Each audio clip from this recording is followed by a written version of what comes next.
Bem-vindos e bem-vindas à Lei da Paridade. Cá estamos, todas as semanas, comigo, Maria Castelo Branco, com a Adriana Cardoso e com a Leonor Rosas. Ouviram bem? Um programa de comentário político feito por 3 mulheres jovens. Durante os próximos 3 episódios, contando com este, estarei eu e a Adriana à conversa com uma mulher representante do Bloco de Esquerda, da Iniciativa Liberal, do Partido Socialista e da Aliança Democrática. Não contaremos nestes primeiros episódios com a Leonor Rosa, dado que, sendo candidata do Bloco de Esquerda pelo Círculo Eleitoral de Lisboa, estará em campanha. Desejamos-lhe a melhor das sortes e que regresse rapidamente a este painel único no comentário político.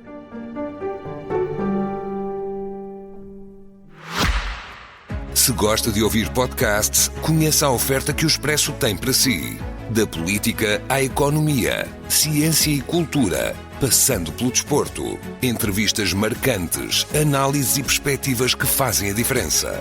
Ouça em expresso.pt e nas principais plataformas de podcast. Expresso. Liberdade para pensar. E hoje contamos com a presença da Mariana Leitão. Bem-vinda. Olá, obrigada. A Mariana é deputada da Iniciativa Liberal e recandidata a deputada pela Iniciativa Liberal, e a Mariana, na verdade, até foi lançada como, antes de nós sabermos que íamos ter eleições antecipadas, como a candidata pela Iniciativa Liberal à Presidência da República. Muitos parabéns. Muito obrigada. Vais ter um ano muito atribulado. Já estou a ter. E passo para ti, Adriana, para iniciares o nosso interrogatório. A Mariana é repetente da Lei da Paridade, É verdade. portanto Já estás habituada. já estás Sim, habituada. já és da casa. Já és da casa. Quase. E acho que, dado que este especial advém de eleições, não é? Porque senão não estaríamos aqui, acho que há uma pergunta que deve ficar colocada em primeiro lugar, que é: nós sabemos que uma das grandes plataformas da Iniciativa Liberal é o facto de não ter políticos agarrados aos cargos, de que as pessoas são muito mais do que aquilo que é o seu cargo político, que devem ter uma carreira para além exatamente desse cargo político, e quando estão numa circunstância em que não devem estar e que não têm a componente ética saudável e suficiente para estarem no cargo, devem retirar-se. Contudo, foram um dos únicos partidos e partidos não alinhados com a esquerda que efetivamente tiveram uma posição relativamente à moção de confiança do governo de aprová-la para que, de facto, o governo não caísse e não fôssemos a eleições. Eu percebo o argumento de ninguém quereria ir para eleições, mas parece-te que coaduna com aquilo que é o ideário e a posição da Iniciativa Liberal sobre estas circunstâncias, manter uma pessoa como Luís Montenegro em primeiro-ministro, a não ser que acham que não aconteceu nada que o previna de poder vir a ser primeiro-ministro? Bem, antes de mais, é um gosto estar aqui novamente e vou reforçar os meus parabéns por vocês fazerem este programa, que é uma lefada de ar fresco no panorama nacional. Em relação à questão, nós na altura votámos a moção de confiança e acima de tudo fizemos-lo porque sentimos que as pessoas não queriam de facto mais eleições. E a verdade é que aquilo que se sabia na altura e muito daquilo que se sabe ainda atualmente deixa algumas dúvidas, mas eu ainda não tenho coisas palpáveis, nem Luís Montenegro avançou o suficiente nas informações para conseguirmos fazer esse juízo efetivo. Há uma coisa que criticamos desde logo, que é o facto da informação ter vindo a ser dada muito a conta-gotas, em que certamente provavelmente se Luís Montenegro tivesse naquele, não sei se se lembram, logo ainda antes da moção de confiança, houve uma conferência de imprensa dada há um sábado, em que se aí a coisa tivesse ficado devidamente sanada, provavelmente nem sequer teríamos ido para eleições. O próprio facto do governo ter apresentado a moção de confiança, sabendo perfeitamente que ela ia ser chumbada, também sem dúvida, foi um contributo decisivo para este cenário de eleições em que estamos. E era isso que nós não queríamos. Nós não queríamos eleições. Mas a todos os custos? Não é a todo o custo. Porque repara, eu comecei por dizer que não havia ainda, e sinceramente é muito difícil fazer uma avaliação objetiva, e por isso é que nós achamos, e dissemos desde o início, que aquilo que Luís Montenegro devia fazer era acabar de uma vez por todas com o vínculo com aquela empresa. e com o vínculo, inclusivamente através da sua família, porque obviamente que isso suscita dúvidas. Agora, nós também não podemos... Mas ele não o fez. Não o fez, passou para os filhos. Supostamente agora diz que não tem absolutamente ligação nenhuma. Mas familiar tem, pelo menos. Os filhos, mas nós não podemos também... Se nós estivermos constantemente por exemplo, impedir os políticos de poderem ter uma vida além da política, aquilo que nós vamos fazer é ter apenas carreiristas e pessoas que têm um único objetivo na política, que é permanecerem na política. Eu acho que isso não é não deve ser o cenário ideal, não deve ser o cenário em que a política é desenvolvida do nosso país. Nós temos que ter pessoas que estejam na política de uma forma quase desinteressada em relação a si próprios e, portanto, devem estar muito mais focadas no bem público, na defesa do interesse público, na defesa das pessoas, do que propriamente nos seus interesses pessoais. Aquilo que fica, a dúvida que fica e que muitas vezes é trazida para os debates é um eventual potencial futuro conflito de interesses. Essa é que é a questão. E essa é a questão, e por isso é que nós achamos que o Luís Montenegro devia ter rompido logo com essa associação a essa empresa. E quando foi para presidente do partido, do PSD, e o passou para a sua mulher e para os seus filhos, é óbvio que aí não havia uma cisão completa. Agora, em relação aos filhos é um pouco diferente, no sentido em que também não vais estar a penalizar os teus filhos porque tens uma função na política. Agora, tem de haver a evidência de que de facto não há ali uma interferência direta que faça todo o histórico que já conhecemos, a dúvida fica no ar. E, portanto, eu acho que o cenário ideal do atual primeiro-ministro e recandidato era, de facto, ter cortado o vínculo definitivamente. Inclusivamente em relação... Porque ele pode perfeitamente ter as empresas que quiser para gerir o património familiar, etc. Que foi aquilo que ele inicialmente começou por dizer que aquela empresa fazia. Que é mentira. Que, entretanto, pelos vistos, soubemos que havia também outros serviços a serem prestados, de consultoria, com outras empresas, etc. E há várias formas, havia várias formas... De agir? Sim, e ele acho que foi pela opção pior. Agora, eu também não posso crucificar uma pessoa à partida por uma circunstância que só iria acontecer no futuro. Se ele, de facto, resolver a situação definitivamente, à partida o eventual conflito de interesses fica posto de parte. Agora, só mesmo para terminar, eu acho que é muito importante fazermos aqui a devida diferença. Há comportamentos que são questionáveis e que devem ser questionados, e há esclarecimentos que devem ser prestados. E uma pessoa que tem cargos públicos, ainda mais dever tem de ser sujeita a esse escrutínio e de responder à altura daquilo que lhe é solicitado. E aí Luís Montenegro falhou. E agora... Não chega a ser uma situação, pelo menos daquilo que se conhece, porque nunca se sabe o que é que ainda se pode vir a conhecer. Daquilo que se está a ser dada a conta-gotas. Claro, por isso é sempre preciso ter aqui muita cautela na forma como se analisa esta circunstância. Mas daquilo que se conhece, isto é suficiente para mandarmos um governo abaixo, para irmos para eleições, para sujeitarmos outra vez os portugueses a toda esta circunstância. Eu tenho algumas dúvidas, acho que poderia perfeitamente ter sido resolvido sem chegarmos a este ponto.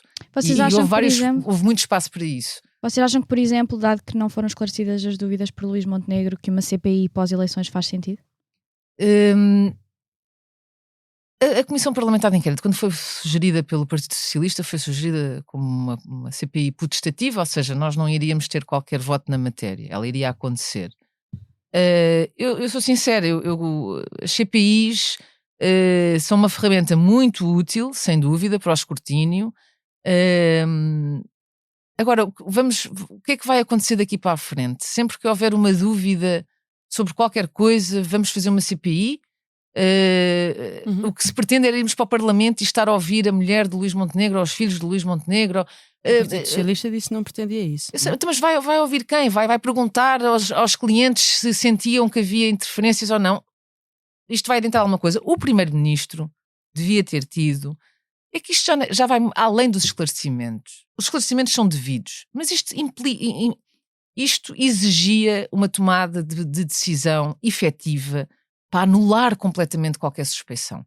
E essa acho que é a principal crítica que se deve fazer a Luís Montenegro. Mas com essa crítica, e para fecharmos este tema, mas este tema é importante, e por isso é que abrimos Claro com ele que antes sim. de irmos às propostas da Iniciativa Liberal, que acho que devem ser discutidas, até porque vocês, lá está, nós estamos a falar disto em off, vocês chegam muito a um eleitorado mais jovem que nos ouve e acho que é importante nós discutirmos as vossas propostas, mas a minha questão é, fim da campanha eleitoral, se a Iniciativa Liberal tiver os resultados que estão a ser projetados nas sondagens e se a AD tiver os resultados que estão a ser projetados nas sondagens, em princípio conseguem pelo menos uma maioria maior do que a esquerda no Parlamento, que é uma coisa que este ano não acontecia, porque a esquerda tinha mais 4 deputados do que a AD e a IEL juntos.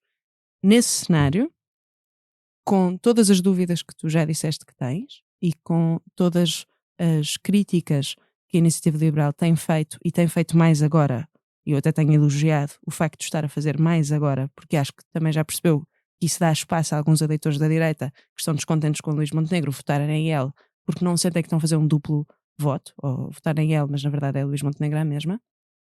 Com isto tudo, vocês podem dizer aos vossos eleitores que vão viabilizar um governo de Luís Montenegro ou integrar um governo de Luís Montenegro, ou seja, é porque se fala de uma maioria com a IEL, porque já se viu que a AD, por muito que peça uma maioria absoluta, em princípio não o conseguirá. Há vários cenários e eu acho que para falarmos concretamente de cenários só devemos falar depois de termos os resultados eleitorais. Em bom rigor, isso será só a partir do dia 18. Mas para não fugir inteiramente à questão, há vários mecanismos de nós conseguirmos exercer influência. Tipo E há uma coisa... geringonça direta. Não uma geringonça, mas sim acordos de incidência parlamentar, um próprio acordo de governo. Há várias ferramentas. Eu acho que aqui o importante é qual é a mais-valia da iniciativa liberal? É conseguir, de facto, implementar e chegar a um ponto em que consegue, nessa perspectiva, implementar medidas que vão, de facto, de alguma forma, trazer mudança para o país. Coisa que a AD, infelizmente, no último ano, apesar de ter apresentado um programa eleitoral com várias medidas que, sendo até menos ambiciosas que as nossas, mas já iam nesse sentido, ou no caminho que nós achamos que deve ser tomado, algumas delas, a verdade é que, por circunstâncias, por a geometria parlamentar, acabou por abdicar de muitas delas. E essa é outra questão, e ainda voltando ao tema anterior, mas só para fazer esta nota, que é, não deixa de ser lamentável que Luís Montenegro tenha preferido ir para eleições por causa de um caso pessoal da sua vida e nunca pôs essa hipótese por causa do país. Ou seja, quando nós discutimos o orçamento do Estado, em que ele cedeu às exigências do Partido Socialista. Vocês votaram contra? Abdicou, exatamente porque o orçamento não era um orçamento, era um orçamento igual aos dos anos anteriores.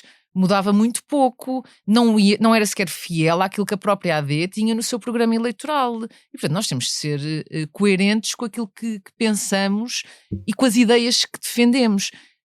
Era muito mais do interesse do país ir para eleições por causa de ideias do que por causa de um caso pessoal. E, portanto,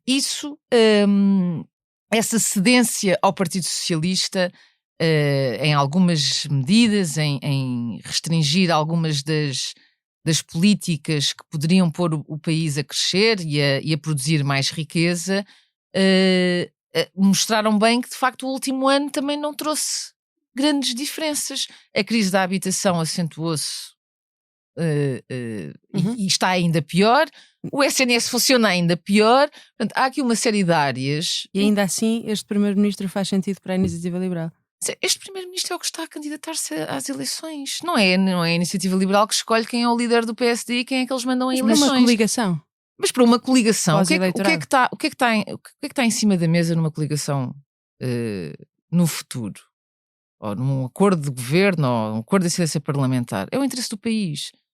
É o interesse do país. E se a Iniciativa Liberal tiver força suficiente para implementar as suas medidas, isso é bom para o país.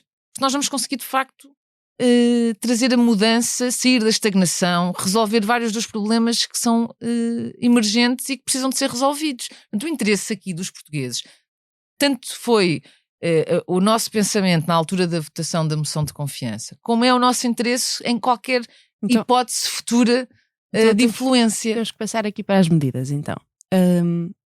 Muito a reboque dos pequenos partidos, os grandes partidos começaram a discutir um tema ainda mais, que é o tema da habitação, que é um tema que impacta desproporcionalmente a nossa geração, mas que impacta, na verdade, toda a gente no país. Nós temos a habitação de mais difícil acesso da OCDE.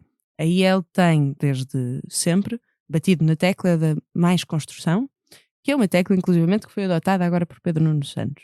E, portanto, parabéns. Obrigada. Já tinha sido assim no crescimento económico, já tinha sido assim na baixa de impostos. Agora toda a gente fala de baixa de impostos, mas nós gostamos de ser os vanguardistas. A maior construção, mas vamos fazer aqui de advogadas do diabo. A maior construção é uma boa medida, agora o PS adotou, mas é uma medida de médio prazo.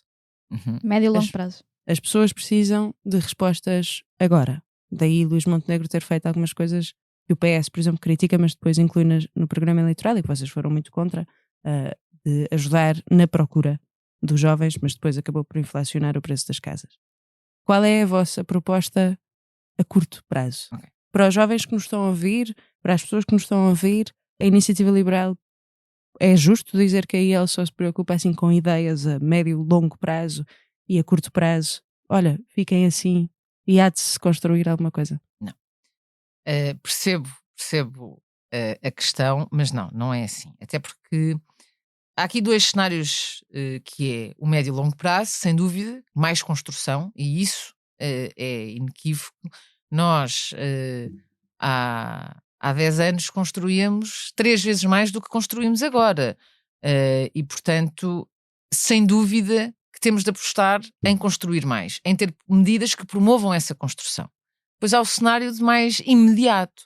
E a verdade é que nós temos um mercado de arrendamento, poderia ser um mercado que daria resposta e que não dá. E porquê que não dá? Porque há aqui vários fatores. Por um lado, a instabilidade legislativa. Nós constantemente mudam as regras do jogo. Portanto, um senhorio pensa sempre 2 vezes antes de pôr a sua casa no mercado, porque pensa, então, vou pôr a minha casa, a seguir muda a lei e eu vou ser prejudicado por qualquer coisa, ou não estou devidamente salvaguardado se quiser tomar uma opção diferente em relação à minha casa. E, portanto, essa instabilidade e essa falta de confiança no mercado é algo que também tem de ser resolvido, e isso resolve-se com previsibilidade. As pessoas têm de saber que as regras do jogo são estas e que elas não são alteradas a cada 2 dias.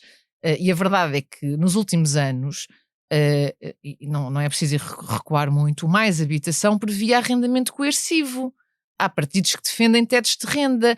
Portanto, são tudo situações que ou são completamente atentatórias da propriedade privada, ou muitas vezes até são inconstitucionais. Portanto, arrendamento coercivo é uma coisa que quer dizer, eu nem consigo conceber como é que isso, em termos do direito à propriedade das pessoas, pode ser equacionado.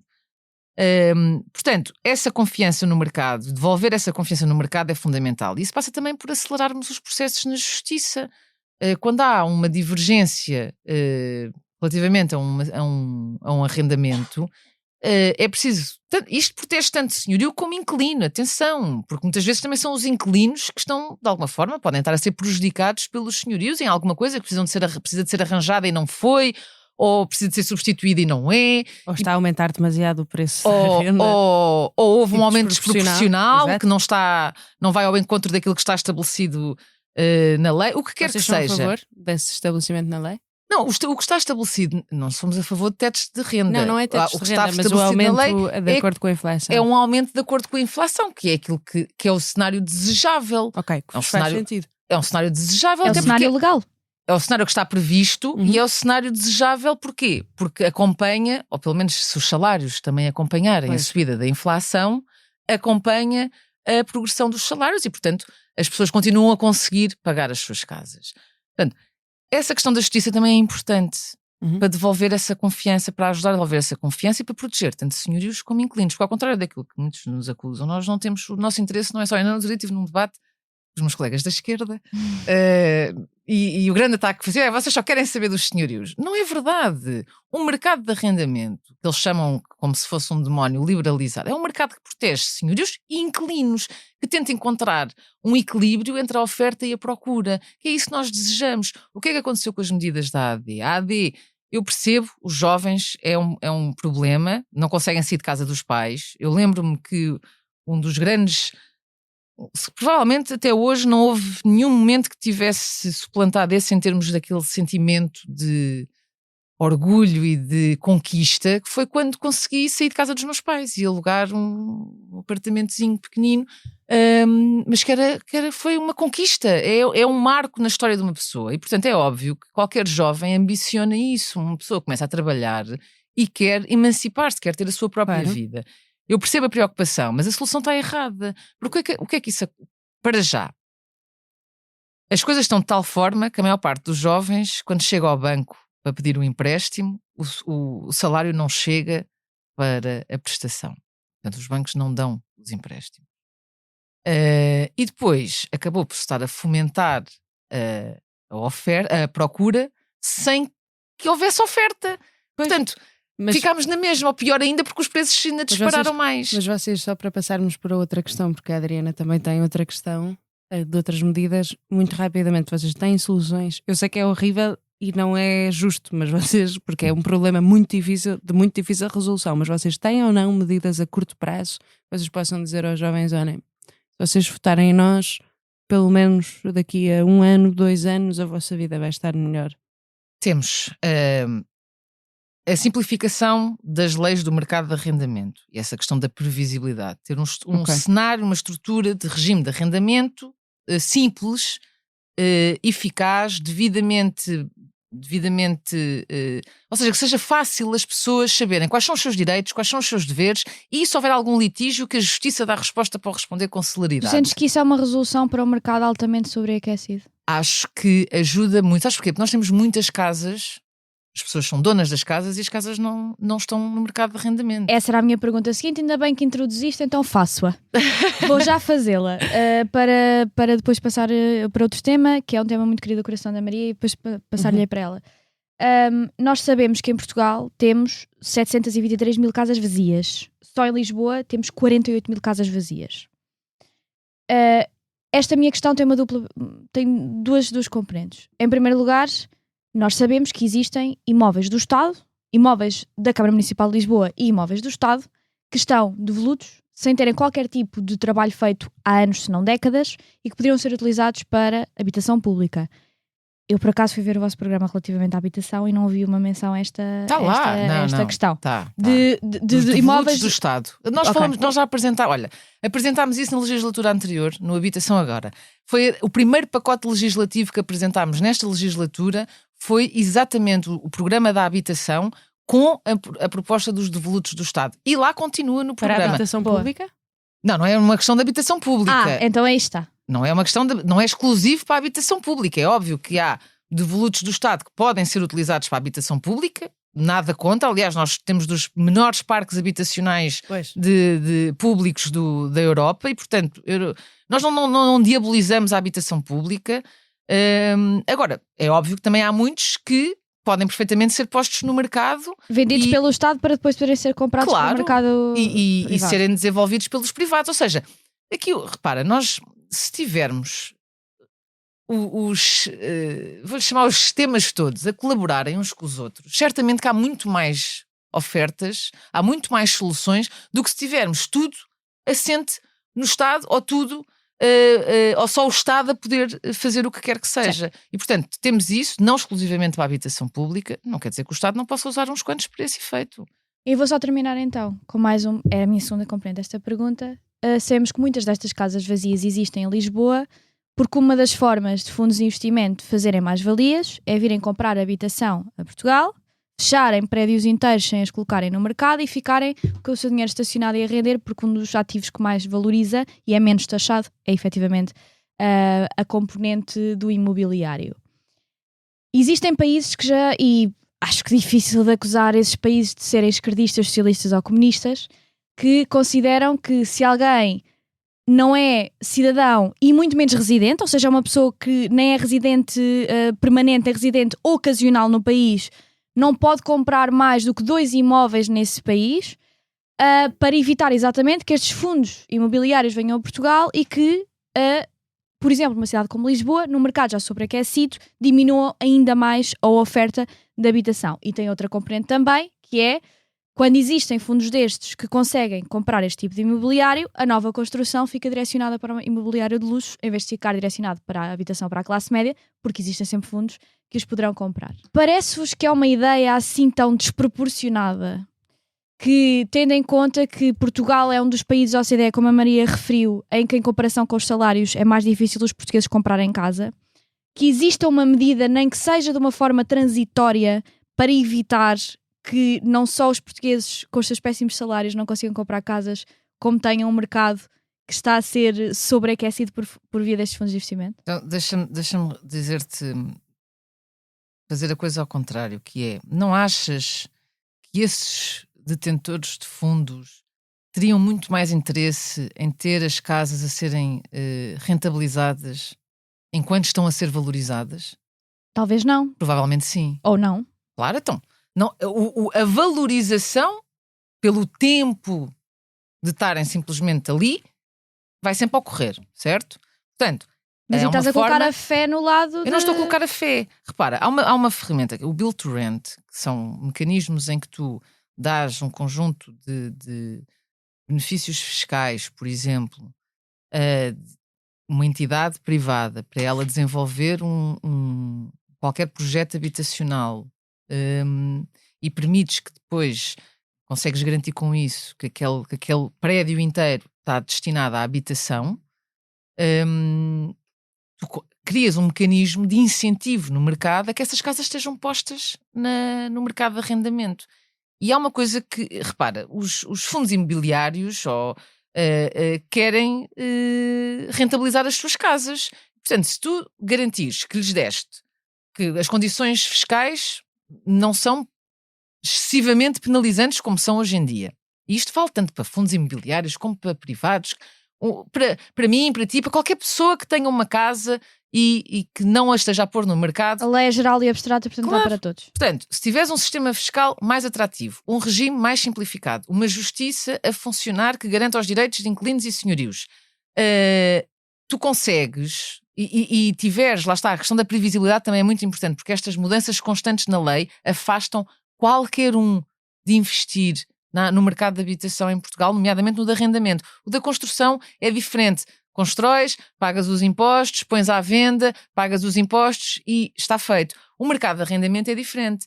Estas alterações constantes, claro, criam muita desconfiança no mercado. Isso afasta toda a gente. Portanto, se tu tiveres mecanismos em que é bom, é rentável pôr casas no mercado de arrendamento, é óbvio que elas vão aparecer. Ela é da oferta e da procura. Elas não aparecem hoje em dia porque há estes receios todos. Essas tais casas vazias, é óbvio que nós não podemos contabilizá-las todas, porque há várias que provavelmente não estão em condições, tinham de ser todas recuperadas, reformuladas, etc. Mas dessa fatia, certamente que, aliás, desse número, certamente há uma fatia que poderia estar a ir para o mercado. E isso seria já. Se tu baixasses os impostos, neste momento as pessoas pagam de tributação predial, pagam 25%. Portanto, 25% vai direto para os impostos, fora os custos que as pessoas depois também têm de manutenção, manter etc. a casa, etc.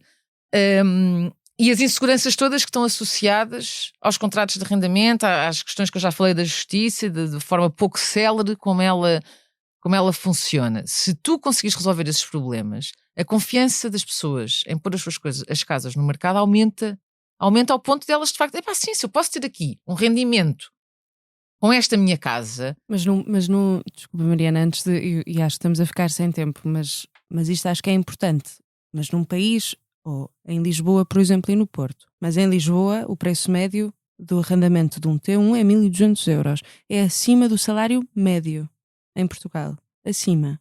Como é que tu tens a certeza que isso vai fazer baixar estes 1.200 euros médios que são insustentáveis para qualquer pessoa, especialmente para os jovens, que 3 em cada 4 ganha menos de 1.000 euros? Eu sei.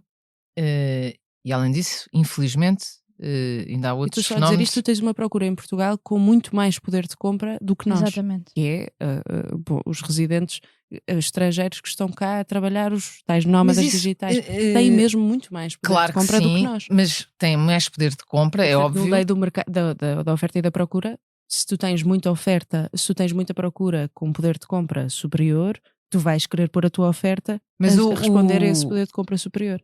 Não necessariamente. Ou seja, sim, é óbvio que também tens de ter oferta e vais ter oferta para esses segmentos, mas se tu conseguires pôr mais casas no mercado e em que haja um maior equilíbrio entre essa oferta e essa procura, é óbvio que os preços baixam.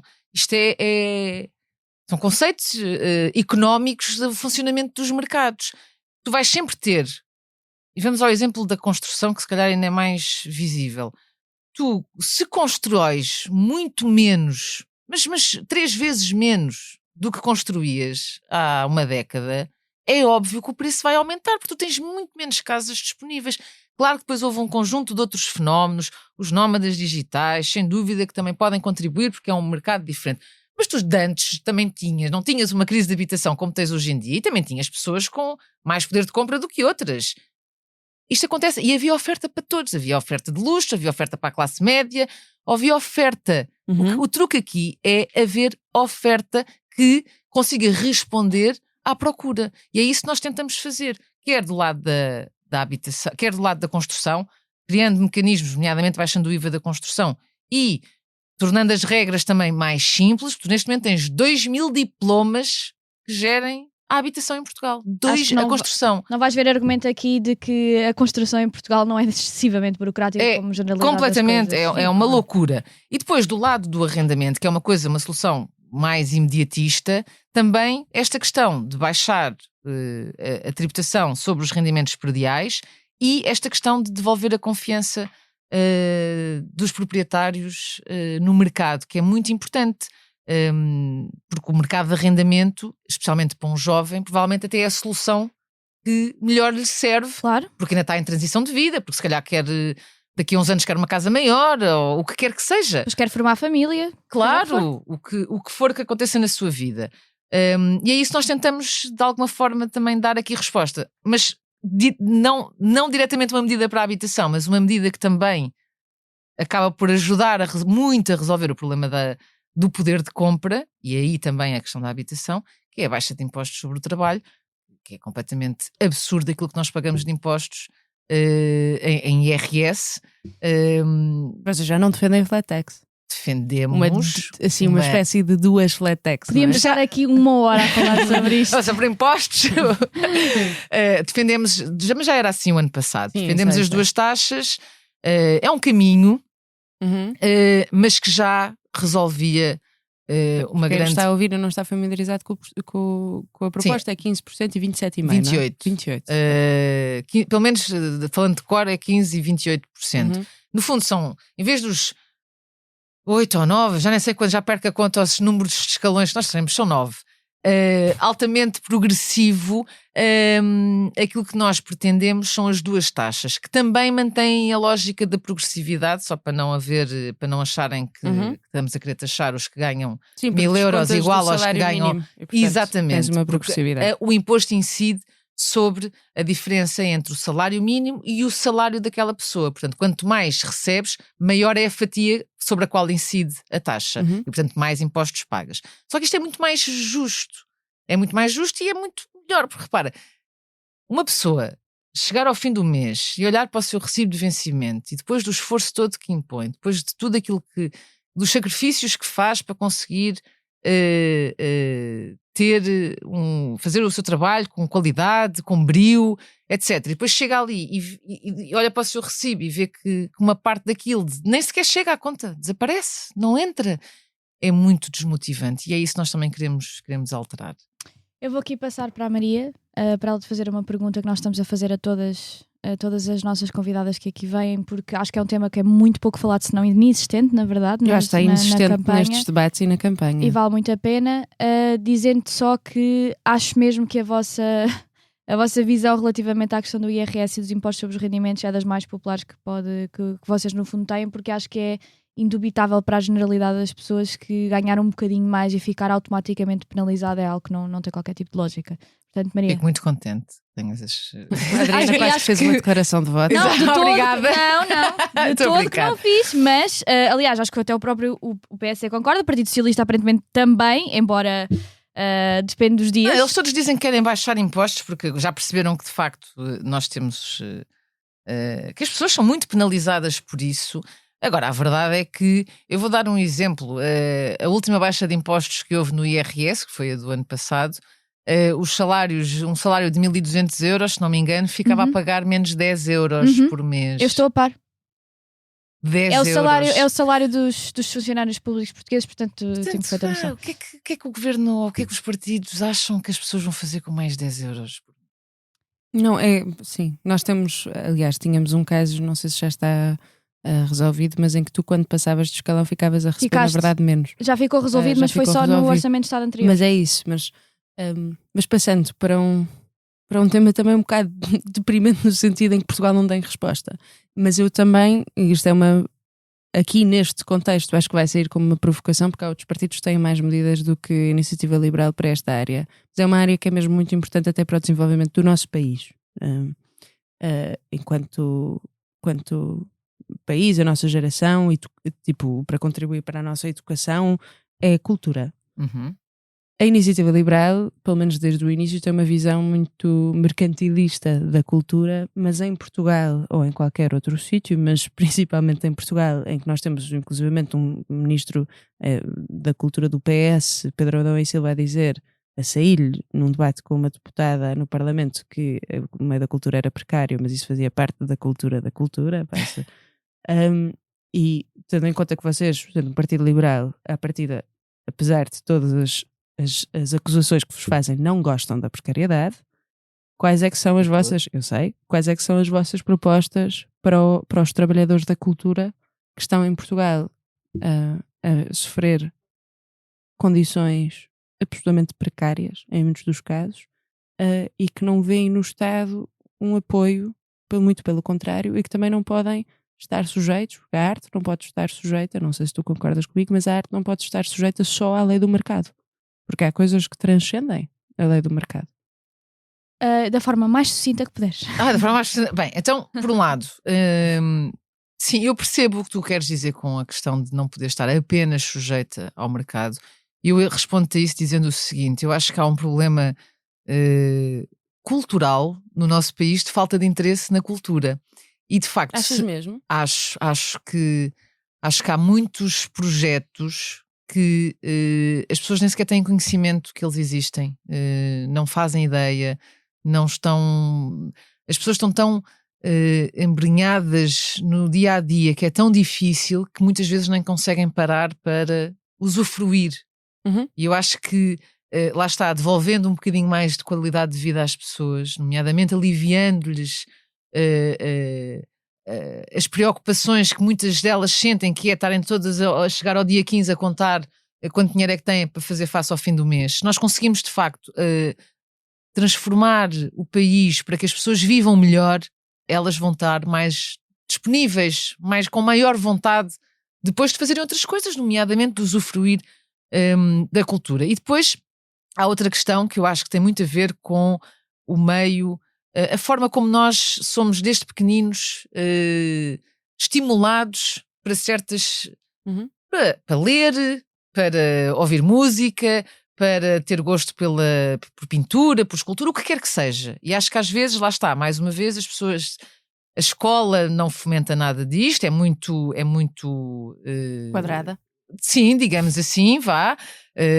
E muitas vezes os pais também não têm a disponibilidade para conseguir fazer despertar os filhos para esses interesses. Portanto, há aqui uma questão que eu acho que é importante, que é mudar aqui um bocadinho esta forma de nós vivermos para conseguirmos de facto usufruir daquilo que temos à nossa volta. E isso vai também em relação à cultura, vai em relação aos espaços verdes, àquilo que está à nossa volta, às pessoas poderem de facto usufruir da vida e de tudo aquilo que ela também tem de bom, e que sem dúvida que as questões culturais. Eu sou uma viciada em música, por exemplo, e gosto. Pronto, é algo que me traz mesmo muita satisfação. E há outras pessoas que são. Claro, e há outras pessoas que adoram outros fenómenos culturais, outras formas artísticas, e portanto nós devemos garantir que há momentos para usufruir disso. Mas depois, agora de forma mais objetiva, isto é mais quase uma questão filosófica, agora de forma mais objetiva, a maior parte dos artistas vive à base de recibos verdes, que são altamente penalizados. É precário, são penalizados, a forma, a própria taxação dos recibos verdes é muito penalizante, a quantidade de obrigações legais, contributivas, por aí afora, e burocráticas que eles também depois têm de exercer são imensas, e portanto nós também temos algumas propostas. Eu sei que isto não é coisas objetivas para a cultura, mas se nós pensarmos, isto também ajuda a que as pessoas que vivem nessas condições, nomeadamente artistas, também. Os trabalhadores da cultura, sim. Sim, e os trabalhadores da cultura, a grande maioria, como são muitas vezes questões que duram apenas algum tempo, é mais difícil fazeres contratos do que fazeres um recibo. E o Estatuto para o Trabalhador da Cultura tenta resolver isso, mas na verdade só os penaliza ainda mais. Pronto, portanto, esse é um ponto. Outro ponto que eu fiquei, no outro dia estava exatamente a falar sobre esta questão, uma questão que até surgiu agora há relativamente pouco tempo, que tinha a ver com o IVA por causa das galerias. O que é que acontece? Um artista que vai expor numa galeria, uma parte das receitas que tiver vai para o galerista, e depois uma parte, a parte que fica para ele, além dos impostos sobre o rendimento do trabalho, depois tem de pagar IVA. Portanto, o galerista paga IVA, ele paga IVA. Isto é absurdo. É absurdo. Portanto, o que é que nós precisamos? Precisamos de simplificar todas estas burocracias, acabar com estas, muitas vezes, duplas tributações que acontecem de um lado e do outro, parar de penalizar as pessoas para que elas possam, de facto, conseguir viver daquilo que querem fazer na vida, seja cultura, seja outra coisa qualquer. Um artista ou um trabalhador da área da cultura deve ter o mesmo direito a trabalhar na sua área com condições de vida do que qualquer outra profissão. E, portanto, para não me estender muito mais, acho que por aqui já ajudava alguma coisa. É injusto que é um tema complexo com pouco tempo, mas obrigada, acho que foste bastante esclarecedora. Boa. Nós temos a nossa rubrica, que por acaso é precisamente sugestões culturais, e nós estamos a pedir às nossas convidadas para se juntarem a nós nestas sugestões culturais. Eu não sei se tu tens alguma, se trouxeste alguma para eu não tinha trazido, mas entretanto falaste. A culpa foi minha. Não, mas falaste nisso, e a primeira coisa que me veio à cabeça, porque era uma coisa que eu queria ir e que agora, como estamos em campanha, é mais complicado, que é o concerto de Pixies, que vai ser este fim de semana. Sim. Eu adoro música e, portanto, sou uma fã. E tenho pena, mas pronto, valores mais altos se impõem, há de ficar para uma próxima. Pois, nós tivemos a mesma coisa. Ela está a tentar conquistar os nossos ouvintes para o voto com o ouvido. Ela está a tentar, sim. Olha, quando quiserem fazer um programa só sobre música, adoro, vem cá às vezes que quiserem. Nós, na verdade, às vezes fazemos uns DJ sets, portanto, um dia destes então, olha, temos de combinar isso.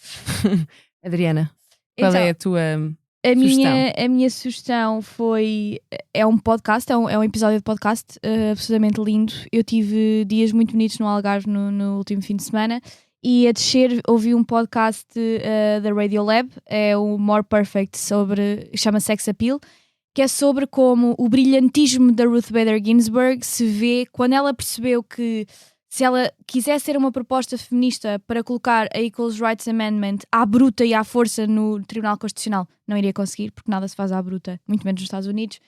Mas encontrou um caso no Oklahoma de homens que eram discriminados relativamente às mulheres, em que eles poderiam apenas comprar bebidas alcoólicas aos 21 e elas aos 18, e colocou um processo no Supremo Tribunal em como os homens estavam a ser discriminados, e assim abriu portas para a Equal Rights Amendment ter entrado e ter pedido estar no Supremo Tribunal. É absolutamente brilhante e aconselho todas as pessoas a irem ouvir. E tu, Maria? Bom, se vocês tivessem estado nos nossos Celeiros da Paridade ao vivo, ou se estiverem estado, já sabem que este livro, na verdade, foi-me oferecido pela nossa colega de podcast ausente em combate. Ela está num campo de batalha um bocado mais difícil, que é o livro da Rebecca Solnit, Men Explain Things to Me, e eu estou a ler e a divertir-me muito. Foi o livro que, na verdade, lançou, depois deu aso a que se lançasse o termo mansplaining, e a Leonor explica até no espetáculo uma coisa muito interessante, que é, às tantas, a autora teve um homem a explicar-lhe o livro que ela literalmente tinha escrito. E tens o homem a explicar-lhe o livro. E portanto é uma leitura divertida, mas também muito interessante e na verdade dá-vos um cheirinho mais ou menos do que é que são os nossos espetáculos ao vivo, que esperamos que consigamos fazer mais. E muito obrigada, Mariana, por ter estado aqui connosco mais uma vez. Eu espero que, apesar de gostarmos muito da tua companhia, espero que não tenhamos de estar aqui contigo para o ano em eleições legislativas. Seria bom sinal não estarmos juntas para o ano. Exato, é contexto. isso. Não é porque gostamos da tua companhia, é porque o país merece melhor. É isso, isso mesmo. Se calhar até vamos estar numas eleições presidenciais que, cof, me cheira que tu também terás que fazer. Certo, mas isso é outra realidade. Ou seja, não é porque vamos outra vez para eleições. Não, eu espero mesmo para a que Assembleia da República. Outra vez. É isso, eu também acho que ninguém quer isso. Não vamos fazer, não vamos agoirar. Depois vens cá numa outra coisa para falar de música. Boa, isso sim, quando quiserem. E chegamos ao fim de mais um Lei da Paridade, um programa de comentário político semanal. Como sempre, podem ouvir-nos nas habituais plataformas de podcast e no site do Expresso e da SIC Notícias. Até a próxima semana.